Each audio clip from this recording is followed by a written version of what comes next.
বুঝ সুন্দর করার মেহনত আল্লাহ আদম নবী দিয়ে জারি করছে। বাবা আদম থেকে আপনার আমার নবী পর্যন্ত যত পয়গম্বর দুনিয়ায় আইছে সব পয়গম্বররা মানুষের বুঝ ঠিক করছে, অবুঝকে বুঝাইছে। যার ভেতরে সহি বুঝ নাই তাকে সহি বুঝ দিচ্ছে। কিন্তু মানুষ এমন জাহেল প্রাণী, মানুষকে আল্লাহ তাআলা জালেম বলছে, আল্লাহ তাআলা জাহেল বলছে।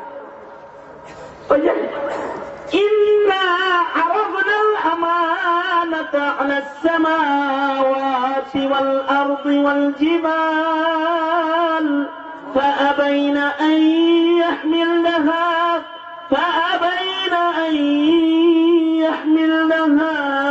وأشفقن منها وحملها الإنسان إنه كان ظلوما جهولا।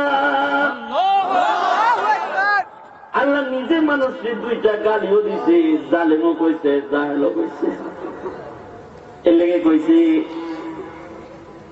এগুলা বুঝা না বুঝার বান করেন অভ্যাস জালেম।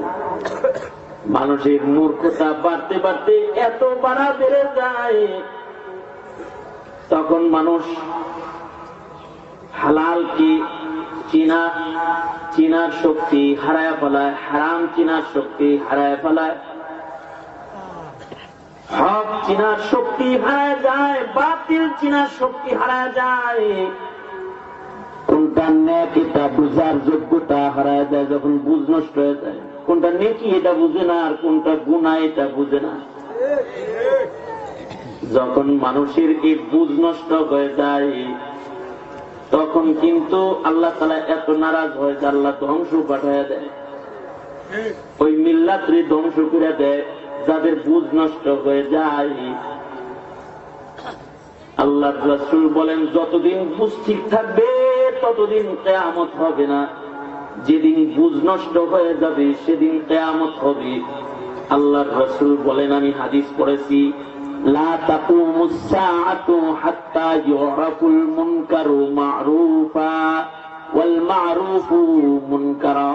আল্লাহর নবী বলেন যতদিন ইবাদতকে ইবাদত হিসেবে চিনবে, গুনাহকে গুনাহ হিসেবে চিনবে, এই বুঝ যতদিন মানুষের ঠিক থাকবে ততদিন ইসরাফিল বাঁশি বাজাবে না। কিন্তু ইবাদতকে যদি গুনাহ মনে করে আর গুনাহকে যদি ইবাদত মনে করে, উল্টা যদি বুঝে,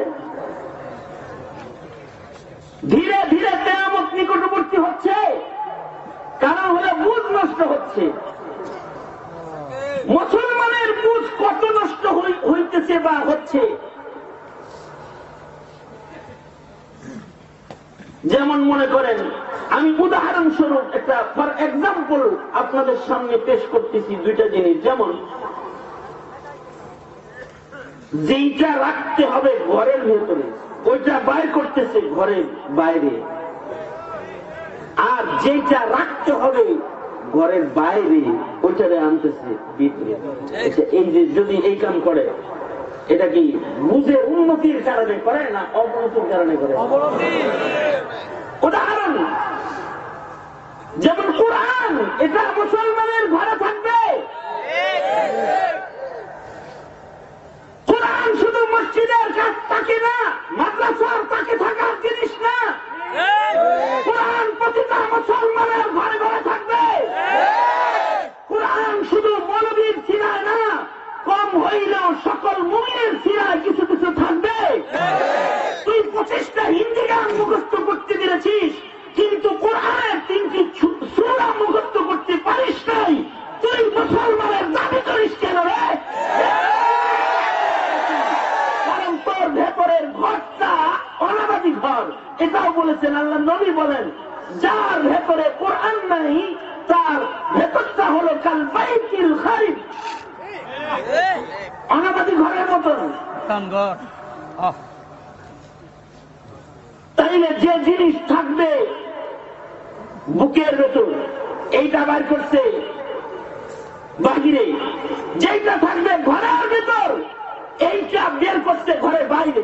যেমন আমি একদিন এমপি সাহেব যেরকম কালেকশন করলো না, আমি কালেকশন করতেছি এক মাহফিলে। কালেকশন যখন করতেছি তা আমার কাছে 3-4টা কোরআন শরীফ নিয়ে একজন আসছে।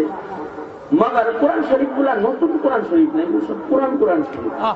আমার তো সন্দেহ হয়েছে তখন, কিন্তু কোরআন শরীফ এনে আনছে। আমি বললাম যে কি ভাই এগুলো কোন দোকান থেকে কিনছেন কোরআন জিনিস? না আমার ঘরে ছিল,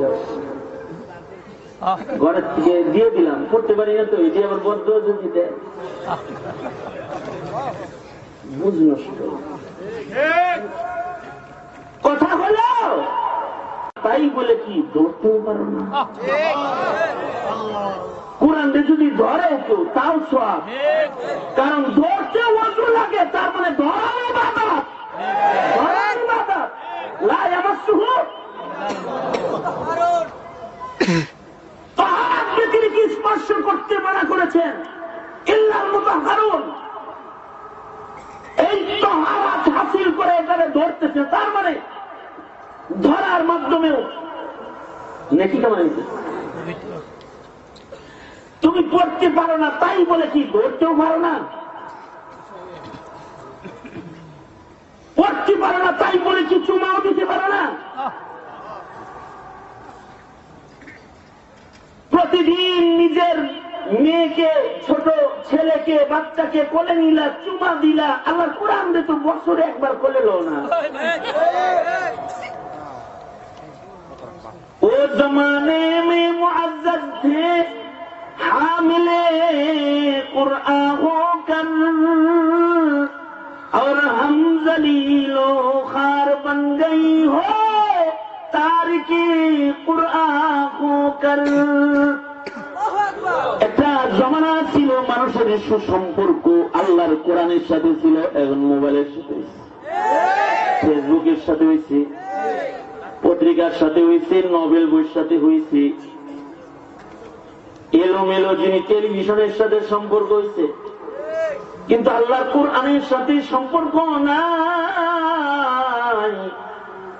ঘরের সদস্যরা সারা বছরে একবার কোরআনের লগে দেখা করে না, সারা মাসে একবার আল্লাহর কালামের দিদার করে না, সাক্ষাৎ করে না, সারা মাসে একবার কোরআনওয়ালা কি কোরআন কি কোলে লয় না, আল্লাহর কালাম যে বুকে লয় না।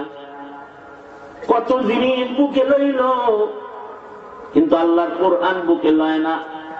আল্লাহর কালামের সাথে দূরত্ব হইতেছে যত বেশি, তত বুঝ নষ্ট হইতেছে, কারণ কোরআন হলো বুঝের আলো।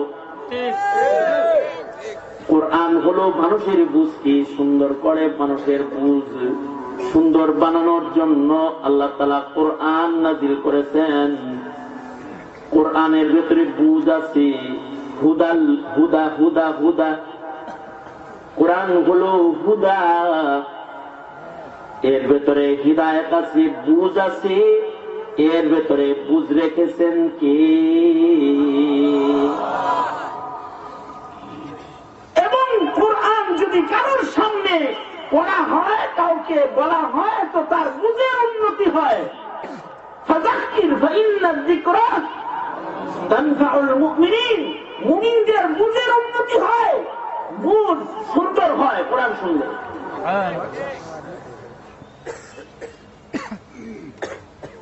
কিন্তু যদি কোরআন থেকে দূরে থাকে তাহলে বুঝের অবনতি হয়। তো কোরআন রেবার করছি ঘরের বাইরে, অথচ এটা দেখলেও সব এই কোরআন যে পড়তে পারে না সে এমনি খুইলা কোরআন শরীফ দেখবে, দেখলেও সব। কিছু কিছু জিনিস আছে দেখলেও সব হয়, যেমন মা বাবার চেহারা যদি কেউ দেখে কবুল হজের সব হয়। আলেমের চেহারা যদি কেউ দেখে তো সগীরা গুনাহ জুড়ে পড়ে যায়। কাবা বাইতুল্লাহ যদি কেউ দেখে, কাবা শরীফ যদি কেউ দেখে, তাহলে রহমত পাওয়া যায়। ইশরিন আলিন নাযরিন, বিশ রহমত দেয় আল্লাহ। যদি কোরআন কেউ দেখে এক অক্ষর দেখে তো 10 নেক পায়, এক অক্ষর পড়ে তো 10 নেক পায়। মুখস্থ কোরআন পড়ে অক্ষরে 10 নেক পায়, দেখে পড়ে অক্ষরে 20 নেক পায়। 10টা নেকি হলো পড়ার নেকি, 10টা নেকি হলো দেখার নেকি। আল্লাহু আকবার। এই যুব সমাজ, তোমরা যারা কোরআন শরীফ পড়া এখনো শিখো নাই, পড়ে দিবা, শিখবা। আচ্ছা, যদি পড়তে শিখতে দেরিও হয়, প্রতিদিন আল্লাহর কালামের জিয়ারত করবা, ওযু করে দেখা করবা কোরআনের লগে, এতটুকু পারবা না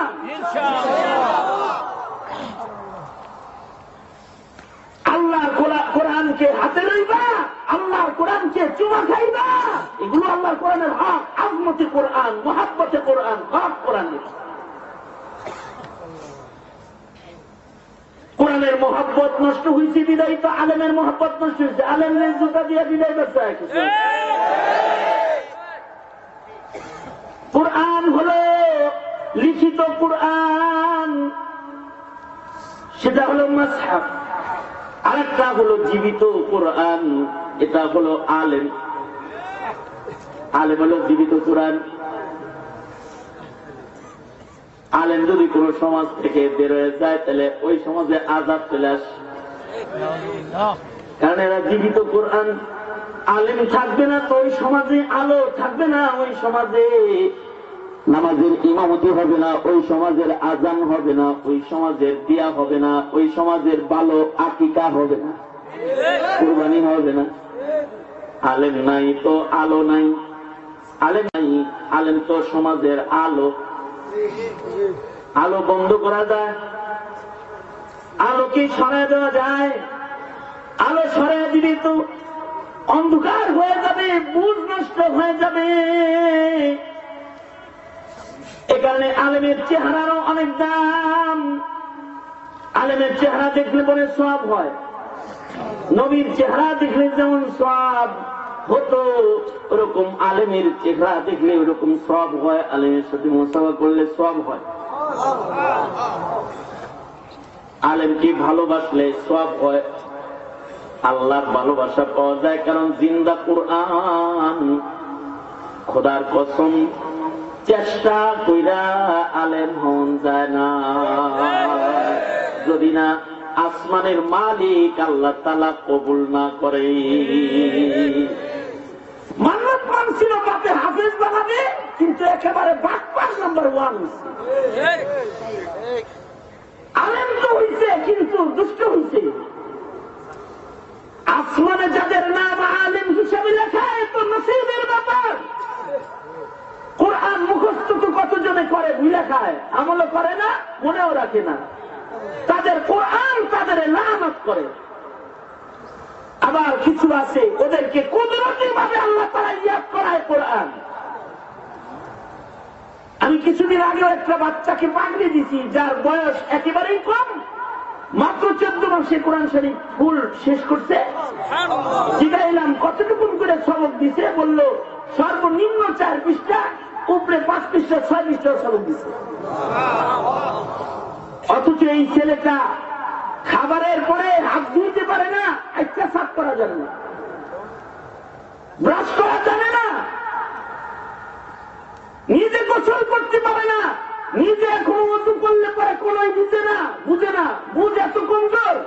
কিন্তু আল্লাহ তার কালামকে ওর সিরার ভিতরে আটকাইছে, যে সূরাতুল ফাতিহা থেকে শুরু করে নাস পর্যন্ত এক বসায় পড়ার যোগ্যতা ও রাখে, উস্তাদকে শুনাইছে। আল্লাহু আকবার। ওর সিনার ভিতরে যে কোরআন জায়গা দিল, এটা কে দিল? আরো জোরে বলেন, কে দিল? কারণ এটার হেফাজত কার? দুনিয়ার সব কাফের মুশরিক মিলা যদি আল্লাহর কোরআনের দুশমন হয়ে যায়, কোরআন সরাইতে পারবে? সব মাদ্রাসা যদি বন্ধ করে দেয়, তাতেও কিয়ামতের আগে কোরআন সরবে। এটার হেফাজত কে করবে? আরো আস্তে করে কোন কে করবে?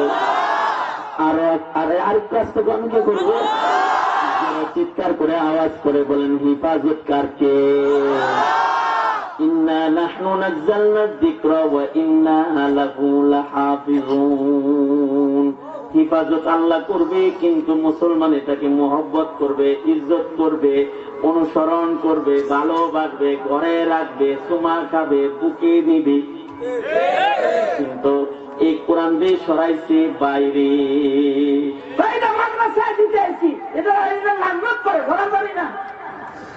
আমি বললাম কমাও খারাপ হইবে, দূরে যা, ঘরে যা, ঘরে যা, এটা ঘরের জিনিস।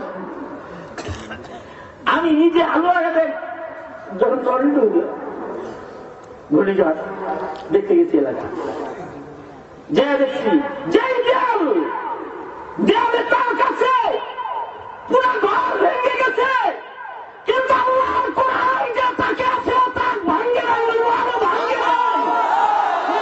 দেখেছি। আল্লাহর কোরআন যেই তাকে থাকে তাকে হিফাজত আল্লাহ করে। শক্তির বলে, বাহুর বলে জিন্দা কোরআনকে টক্কর দিতে যাব না, তুমি ভেঙে যাব। তোমার সাথে যুদ্ধ করবে না, তোমার সাথে তখন যুদ্ধ করবে কেউ? আল্লাহ যুদ্ধ করবে।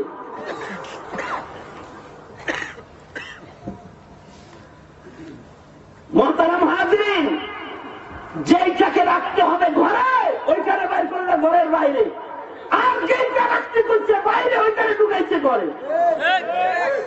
দুইটা ঘটনা শোনেন, ওয়াজ তো হারার জন্য বানাইছি, ইচ্ছে শোনেন, ঘটনা শোনেন।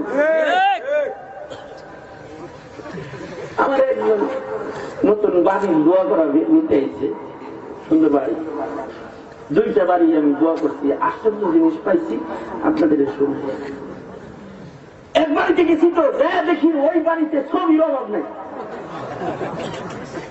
ওয়ালে ওয়ালে ছবি, ওয়ালে ওয়ালে ছবি। আমি তো মানে মনে করেন যে বাণিজ্য মেলা থেকে বিভিন্ন ধরনের ডিজাইনের মূর্তি, ছবি সব এনে ঘরটারে সুন্দর করে সাজাইছে। ফাইন্যান্সে না,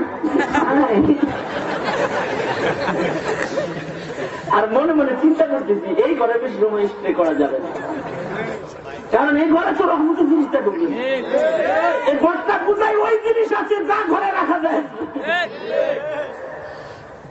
পরে আমাকে বলে কি হুজুর বেডরুমটা প্লিজ একটু দেখবেন। বেডরুম দেখে,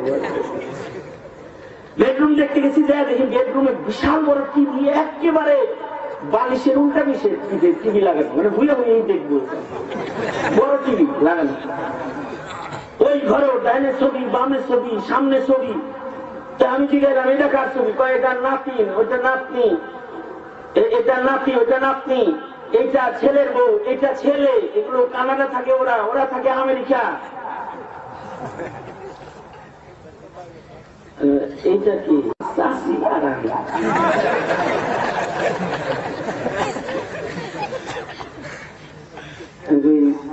দেখেন দুটো সমস্যা করছে।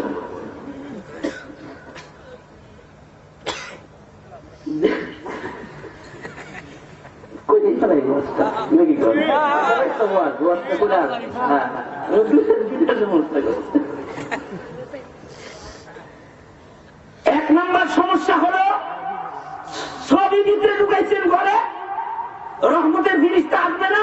লা তাদখুলুল মালাইকাতু বাইতান ফীহি কালবুন আও তাসাউই, যে ঘরে ছবি থাকে, এই গীত করাই দিছি, অঙ্ক একটা করাই দিছি, বাকিগুলো করে রবি তোরা যুব সমাজ, সব আমরা বলতে পারবো না, আমরা এক একটা করে বলে দিব, বাকিগুলো তোরা অঙ্ক কইসা লিখবি। আর ইব্রাহিম উমুমিল লাফজি লা লিখুসুসিস সাবাব, ও একটা, বাকিগুলো সব অঙ্ক মিলাই লিখবি। তো বললাম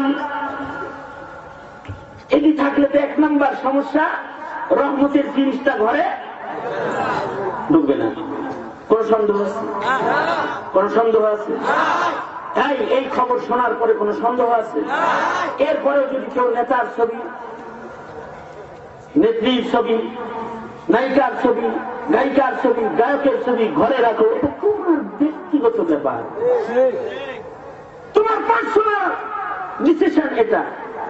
কিন্তু আমি যেটা বলতেছি এটা কোরআনের ডিসিশন, এটা ইসলামের বিধান। তুমি যদি এই বিধানের উপর আমল করতে নাই পারো, একই জিনিস, তুমি জান্নাতে যাবা না জাহান্নামে যাবা, এটা তোমার ব্যাপার।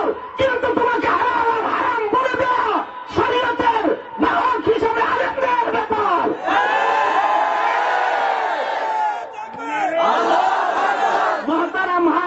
তাহলে ঘরের ভেতরে নায়ক নায়িকার ছবি রাখি আর আমি ওনার বক্ত তাই রাখছি।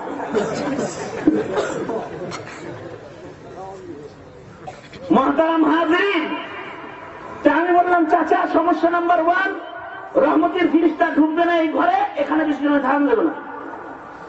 যদি আপনি এইভাবে এই ঘরে থাকেন আর যদি আপনার মৃত্যু এই হালতে হয়, রহমতের ফিরিস্তা আসবে না। বিরক্ত হইল, ওই যে আমি যেগুলো বললাম এগুলো তার কাছে খারাপ লেগেছে, ভালো লাগলো না। আমি বললাম সমস্যা নাম্বার 2, আপনি যদি এই ছবিটা বারবার দেখেন তো আপনার বিয়ে করতে মনে হচ্ছে। কারণ হলো এই যে চাষির যুবতী বয়সের ছবিটা টাঙ্গায় রাখছেন, এখন তো আপনি ওই রকম নাই, চাষি ওই রকম নাই, খালি মনে মনে মনে করা আর কি। কিন্তু এই জোয়ান ছবি দেখা খালি একটা লোক বাড়বো বুড়া বয়সে বিয়ে নেতা লাগবো করে ঘরের ভিতরে, এই জোয়ান কালের ছবি দেখার কাম কি ওটা নাই এখন এই সুরত না, এটা স্মৃতিচারণ করি, অতীতের স্মৃতিচারণ করি। আমি যে এত কিছু বললাম এরপরে ছবি নামাইলো না। মনে রাখবা, মৌলবীর কথা যারা শোনে না আল্লাহ দান নামাই যাতা করে শোনায়, পরে একটু দেরি হয় আর কি, একটু অপেক্ষা করতে হয়। অপেক্ষা করো, যদি দানটা পছন্দ হয় তাহলে অপেক্ষা করো, দেখবে যে দানটা চলে আসতেছে, আল্লাহ পাঠিয়ে দিবে। এটা আমার নিজাম। তামগীজ করার পরেও যদি কেউ সতর্ক না হয় তাইলে তাদের উপরে আযাব দেয়, কখনো জমিন উল্টা দেয়, কখনো বন্যা দেয়, মহাপ্রবণ দেয়, মহামারী দেয়।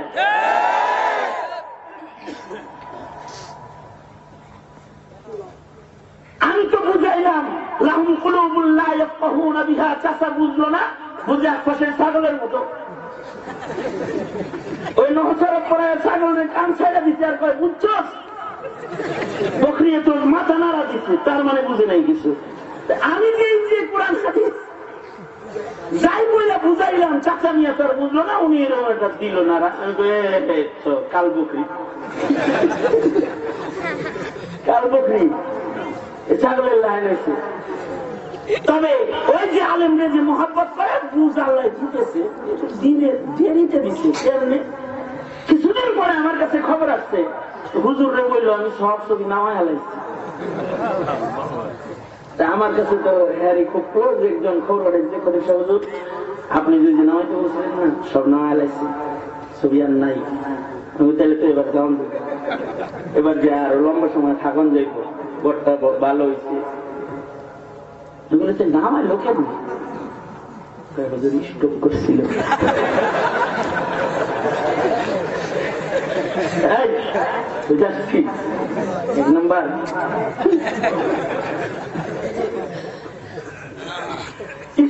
যখন সাইডমেট গেছে না, ওই সময় বিভাগে বসে চিন্তা করছে যদি এই অবস্থায় মরি আর যদি রহমতের মিনিস্টার না হয় তাহলে তো একেবারে আখেরাত বরবাদ হয়েছে। হুজুর বলছিল ছবিগুলো সরাইতে, সব ছবি সরাইছে। আল্লাহ তাআলা সুস্থ করছে, এখন আবার হাঁটা চলাও করতে। একটা বললাম যে ঘরে ছবি, এটা শরীয়ত অনুমোদিত না। এইটাকে যদি কেউ হারাম মনে করে তাহলে কি বুঝেন? আরেকটা ঘটনা হইল, আরেক বাড়িতে গেছি যে ঘরের ভিতরে কুকুর, ফাইন কুকুরের কুকুর ফাইন হোক আর যাই হোক না পায়, জিজ্ঞা এই বড় জোরবেল লাগছে, এ লাফাইতেছে, খেলতেছে, লক্ষ লক্ষ টাকা দামের কুকুর। আমার এটার দাম কত? আরেকটা ছিল বেশি দাম, এটা 4 লাখের উপরে ছিল, এটা 1.5 লাখের উপরে। আমার তো কুকুরের দাম শুই না, মাথায় হাত, হাতে হারিকে। আমি একবারে কুকুরের মালিক রে দেখি, আর একবার কুকুর রে দেখি, আর আমি চিন্তা করতেছি হায় রে ঘুষ। আগের ছিল 4 লাখ, এটা 1.5 লাখ, 5 লাখ, 5.5 লাখ, 5.5 লাখ টাকা গেলে কুত্তা কিনছে। আমার দেশে কুত্তার অভাব আছে। রাস্তা দিয়ে যাইতে নিলে রাত নাই দিন নাই, ট্রাফিকের মধ্যে সব দাঁড়ায় থাকে। শুধু দাঁড়ায় না, এমনও দরদি কুকুর আছে যারা হুজুরের লোকে রাত্রি 2টার সময় মুসাফা করবে চায়, গাড়ি পিছনে দৌড় দেয়, একেবারে ওর সীমানা দূর দৌড়ে আসে। হ্যাঁ,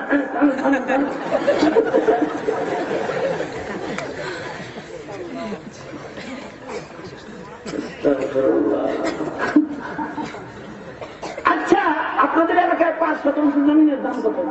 5 লাখ। শখের জমি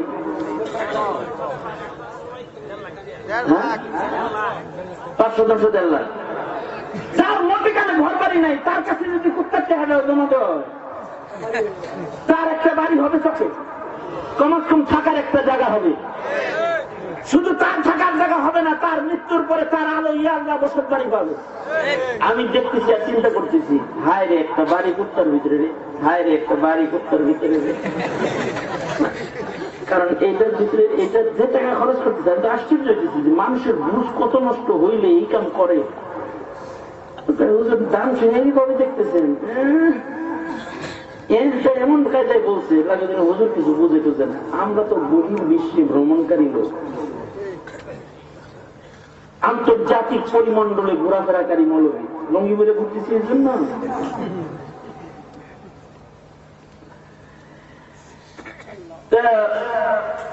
সে বুঝতেছে যে এটা বুঝেই নেই হুজুর, এত কিছু আমার কয় হুজুর এটা কসমেটিক আইটেম, যেটা এটার দাম হচ্ছে 15,000। কসমেটিক আইটেম বুঝেন, এটা সাজুগুজু করতে যেটা লাগে, বৃষ্টি, নাচ পালি, ছোট পালি, একটু লোশন, তারপরে এটার গায়ে দেওয়ার জন্য একটা তেল, শ্যাম্পু, গোসল করানোর, তারপর চিরুনি, তারপর পশম গুলো শুকানোর একটা মেশিন। হ্যাঁ হ্যাঁ, তারপর আশা করা সব আছে। এগুলো লাভ কি? বাচ্চারা কোলে লয়, গাড়িতে থাকে, বউয়ের কোলে উঠে, আমার কোলে উঠে, খুব এটা যে শিকারি কুকুর, এটা বুঝাইতে যায় অনেক কিছু বলতেছে সে। আমি বললাম এইরকম টাকা খরচ করে কুকুর কিনলেন, কুকুর ঘরে রাখলেন, কুকুর ঘরে থাকলে তো রহমতের পুলিশটা ঘরে ঢুকবে না। কুকুর না, কুকুরের পশম যদি কারোর ঘরে থাকে তার ঘরে রহমতের পুলিশটা ঢুকবে না। কুকুরের পশম যদি ঘরে থাকে,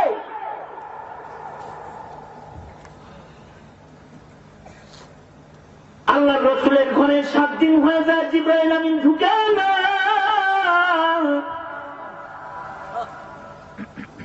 সরওয়ারে দু আলম নবী বাইরে আসছেন, তো জিবরাইলের সাথে মুলাকাত। আল্লাহর রসুল বলেন জিবরাইল ঘরে কেন আসেন না, আপনার ইন্তজার। হযরত জিবরাইল বলে ঘরে তো কুত্তা ঢুকছিল। আল্লাহর রসুল দৌড়ে ঘরে আসলেন, এসে বলে আয়েশা ঘরে কি কুকুর ঢুকছিল? নেই, এটা তো 7 দিন আগে ঢুকছিল। হাসান হুসাইন জাতা জুতা মারতে বলে চলে ছোট্ট একটা কুকুরের বাচ্চা ঢুকছিল।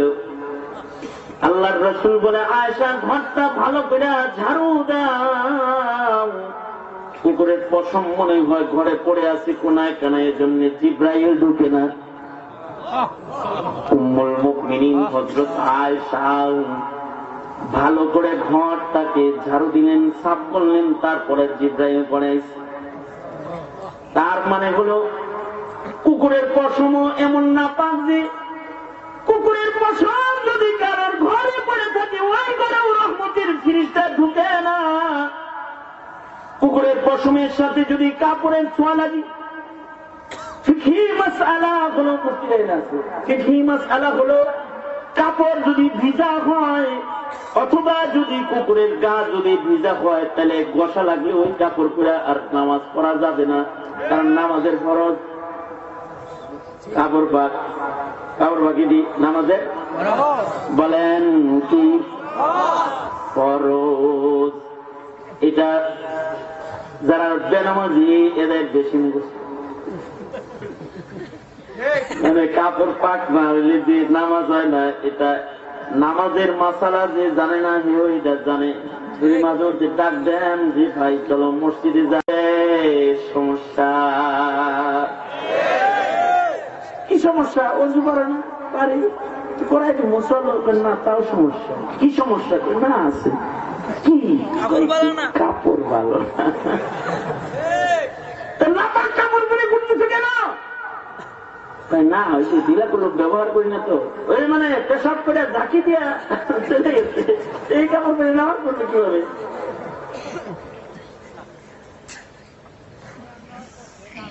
ঢিলাগুলো ব্যবহার করবা আজ থেকে। নাপাক কাপড় যারা পরে তাদের সাথেও রহমতের জিনিসটা থাকে না। আর পবিত্র কাপড় যারা পরে, পবিত্র কাপড় পরিধান করলে তার কাপড়েও জিকির করে আল্লাহু আকবার। আজ থেকে ঢিলাগুলো ব্যবহার করবেন তো যুব সমাজ? করবেন তো সবাই?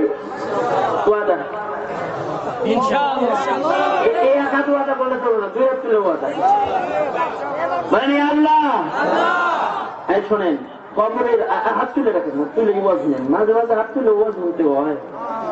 মানে যদি কাপড়ে পেশাবের নাপাক থেকে কেউ না বাঁচায় নিজেকে, তাহলে হাদিসে আছে অধিকাংশ কবরের রাজা পেশাবের ছিটার কারণে কবরে। বলেন আল্লাহ, ওয়াদা করিতেছি ঢিলাগুলো আজ থেকে ব্যবহার করিব, পারিব না ইনশাআল্লাহ। যদি ছোঁয়া লাগে তাইলে ওই কাপড় না পাক, এইটা হলো কুকুরের পশমের হাল। আরেকটু শুনেন, কুকুরের লালার হালত কি? যদি কোন বর্তনে খালি জিব্বা লাগাইছে, তাইলে এই বর্তন 3 বার ধুলে কেমন না? মানে 7 বার ধরে রাখবো, তার ভিতরে একবার হইলো মাটি দিয়ে ধরলে হইলো দ্বিতীয় সাহাবিন উহা বিত্তুরা বুঝে কি সব করে লাগছে হেরা সব। এই 7 বার ধরব, তারপরেও এই বর্তনী কুত্তার জিব্বা লাগলে পরে এটা সাফ হবে না, পাক হবে না।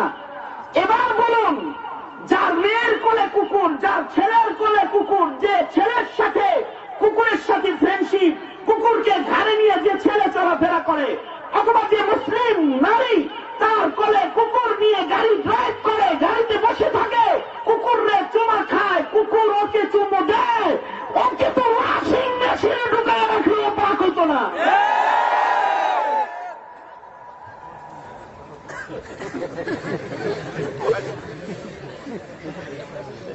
এবার চিন্তা করেন, মানুষের বুঝ কত নষ্ট হইলে এমন নাপাক জিনিস কোলে উঠায়।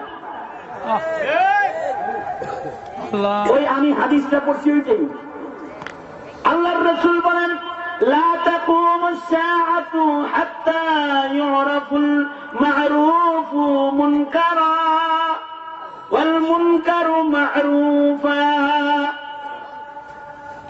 আল্লাহর রাসূল বলেন, মানুষ যতদিন হারামকে হারাম হিসাবে চিনবে, হালালকে হালাল হিসাবে চিনবে, ততক্ষণ কিয়ামত হবে না।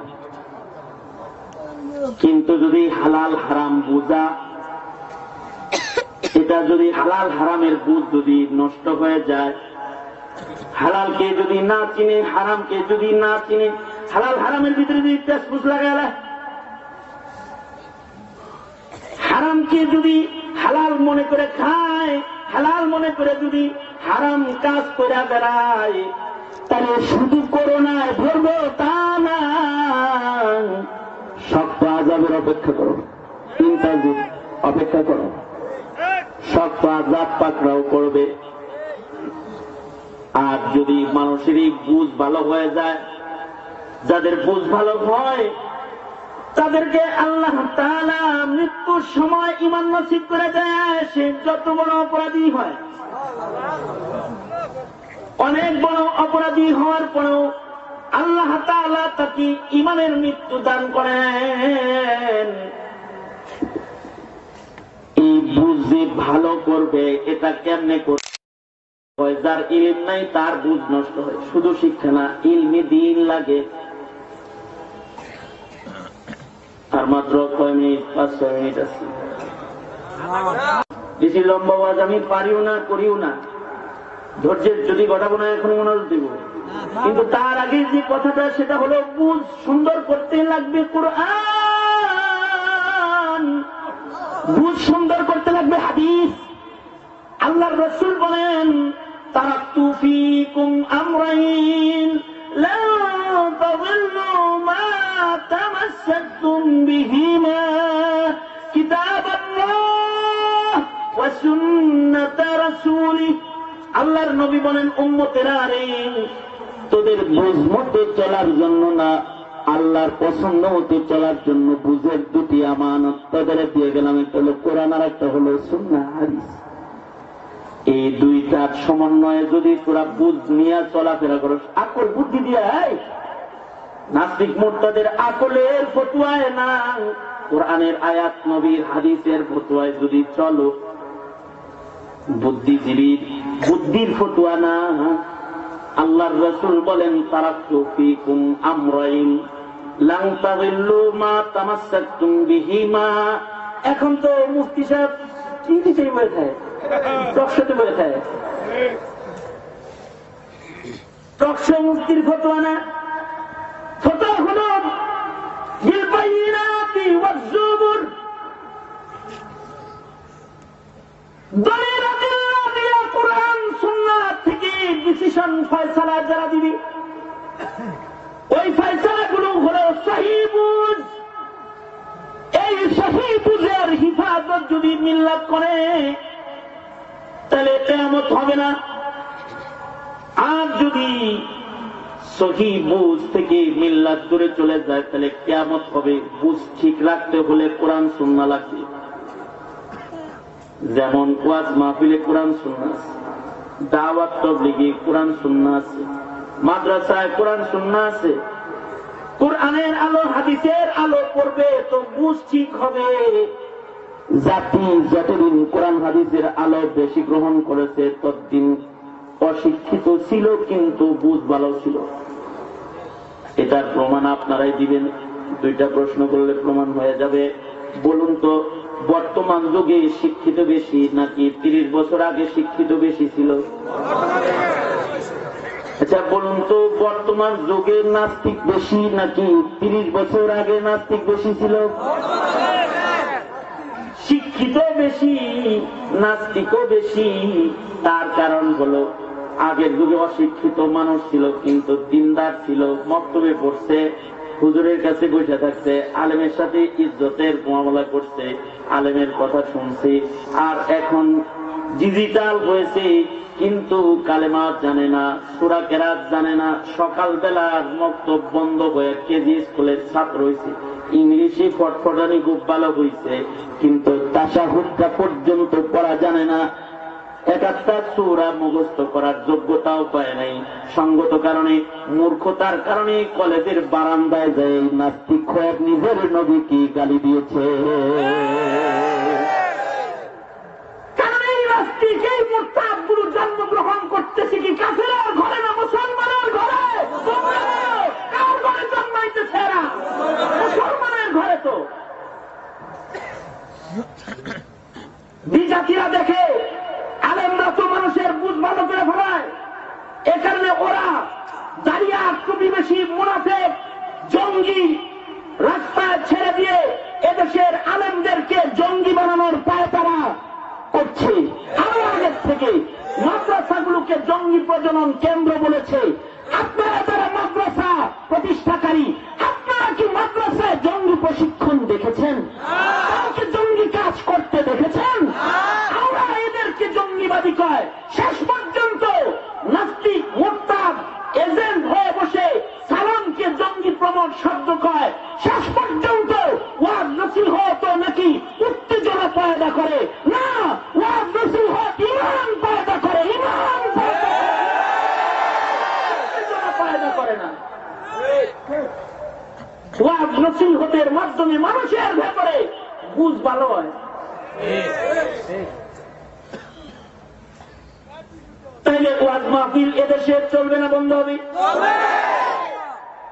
সব থানায় যদি বাবুঘর মতো এই কালেকশন শুরু হয়ে যেত তাহলে তো সব মাহফিল হইতো। চেয়ারম্যান আর এমপি সাহেব যারা, তারা যদি মাহফিল পড়ায় তাহলে তো প্রশাসন বাধা দিতে পারে না।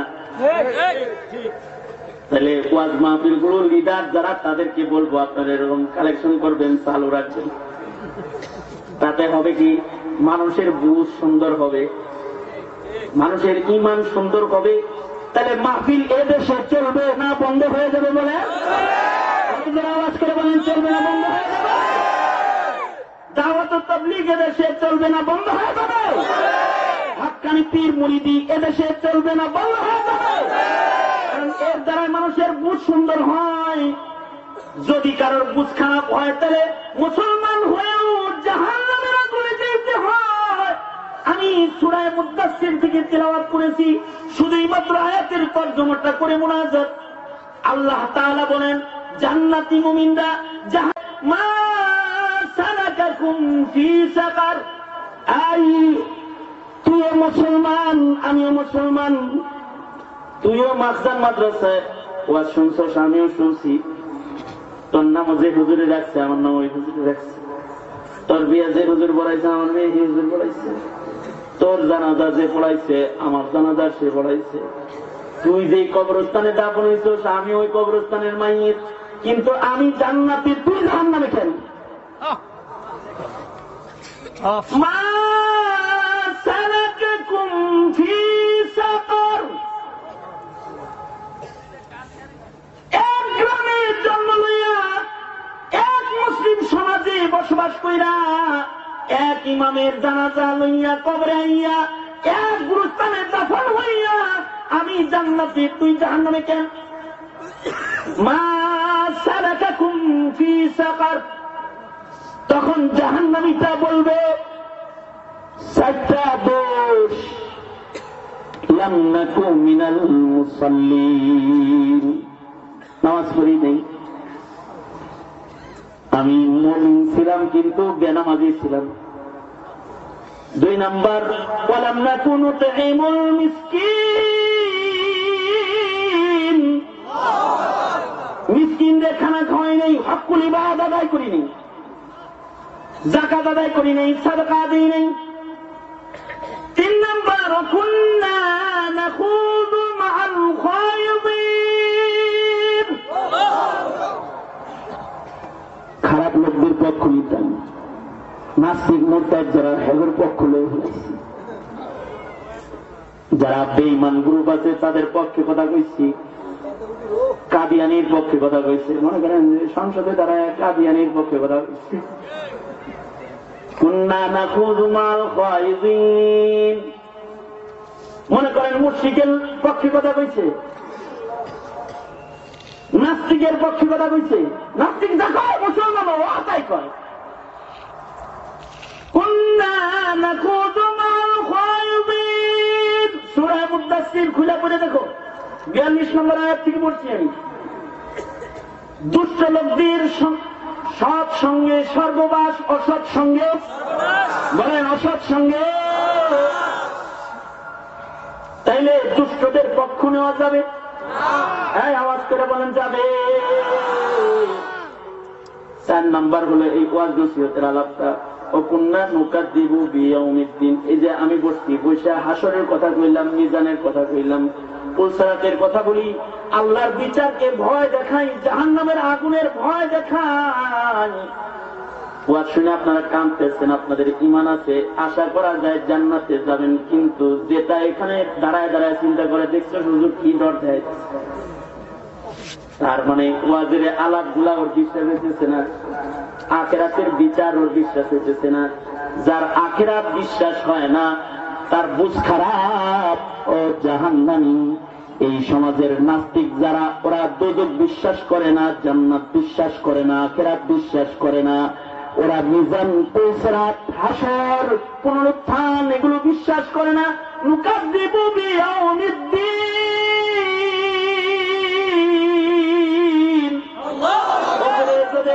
ওদেরকে যদি মুসলমানের মাদ্রাসার কোণের কবরস্থানে দাফন করা হয়, তারপরে ওরা জাহান্নামী, তারপরে জাহান্নামী। কারণ বুঝ খারাপ। ঠিক কিনা জোরে আওয়াজ করে বলেন, বুঝ খারাপ। আল্লাহ তাআলা আমাদেরকে বুঝ হেফাজত করেন, তৌফিক দান করুক, বলুন আমিন। এই দোষগুলো যেন আমাদের আক্রমণ না করে। আল্লাহ আমাদেরকে ভালো ঈমান, ভালো বুঝলে কবরে যাওয়ার তৌফিক দাও, আমিন। আলহামদুলিল্লাহ রাব্বিল আলামিন, ওয়াসসালাতু ওয়াসসালামু সকালে শুনতে